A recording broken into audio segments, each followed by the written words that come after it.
आपल्या सर्वांना शुभ सकाळ, शुभ दिवस. आरोग्यासाठी एक पाऊल पुढे टाकूया.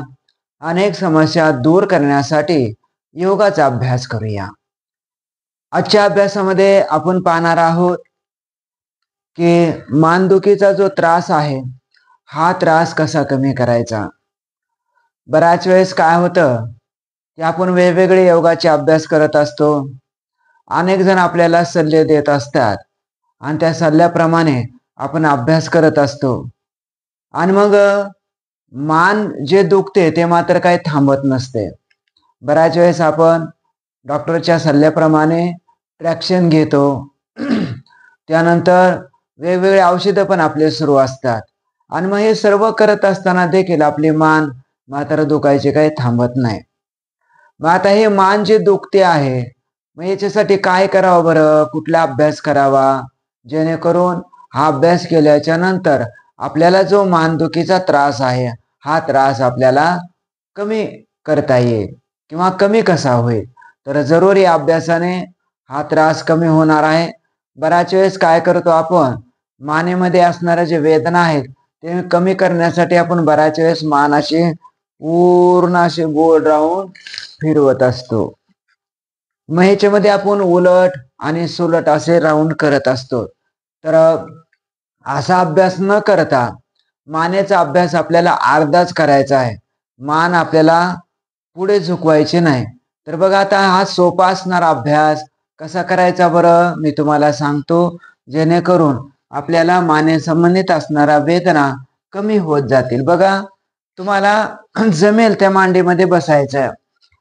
तुम्हाला जसं जमेल तसे बसत चला. त्यानंतर एक सहज तुम्हाला या ठिकाणी जे मानदुखीचा त्रास आहे, हा त्रास कमी करण्यासाठी हा अभ्यास आहे. तर दोन्ही हात असे पाठीमागे घ्यायचे. तुम्हाला पाठीमागे घेतल्याच्या नंतर सहज मान तुम्हाला अशी पाठीमागे घ्यायची आणि डाव्या खांद्याकडे यायचं. डाव्या खांद्यावरून उजव्या खांद्याकडे जायचं. परत उजव्या खांद्यावरून डाव्या खांद्याकडे यायचं.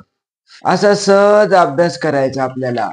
सहज, फार ताण द्यायचा नाही किंवा फार जलद करायचा नाही, मध्यम गती ठेवायची. सहज तुम्हाला जमेल अशा स्वरूपात हा अभ्यास करायचा.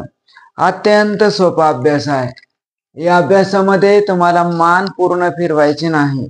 डाव्या खांद्यावरून उजव्या खांद्यावर, उजव्या खांद्यावरून डाव्या खांद्यावर असा अभ्यास करायचा. बरं, हा किती वेळेस अभ्यास करावा बरं? तर बघा, आपल्याला वेदना भरपूर आहेत.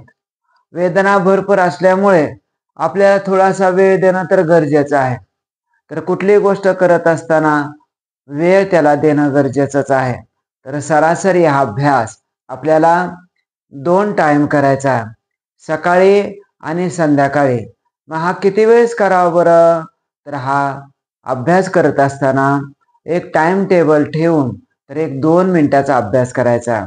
सकाळी 2 मिनिटाचा अभ्यास आणि संध्याकाळी 2 मिनिटाचा अभ्यास जर तुम्ही केला तर मानेची असणारी आकड, मानेमध्ये आलेले गॅप, गादी बाजूला सरकलेली, नस दबलेली, हे सर्व आजार या अभ्यासाने दूर होतात. लक्ष ठेवणं गरजेचं आहे. जसं तुम्हाला अभ्यास सांगितलेला आहे त्याचप्रमाणे तुम्ही अभ्यास करायला सुरुवात करा आणि आपल्या वेदना ज्या आहेत ह्या वेदना पूर्णतः कमी करा. तर तुम्ही अनुभव घेऊन बघा. जोपर्यंत तुम्ही करणार नाहीत तोपर्यंत तुम्हाला अनुभव येणार नाहीत. तर तुम्ही 15 दिवस, 1 महिना, 2 महिने तुम्ही करून बघा. वर्षानुवर्ष आपण गोळ्या घेत असतो, ट्रॅक्शन घेत असतो, वेगवेगळे विलाज करत असतो.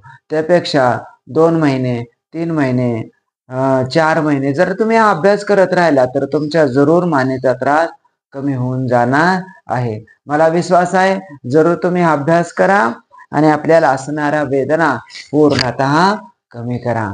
परत एकदा आपल्या सर्वांना शुभ सकाळ, शुभ दिवस. आरोग्यासाठी एक पाऊल पुढे टाकूया. अनेक समस्या दूर करण्यासाठी योगाचा अभ्यास करूया.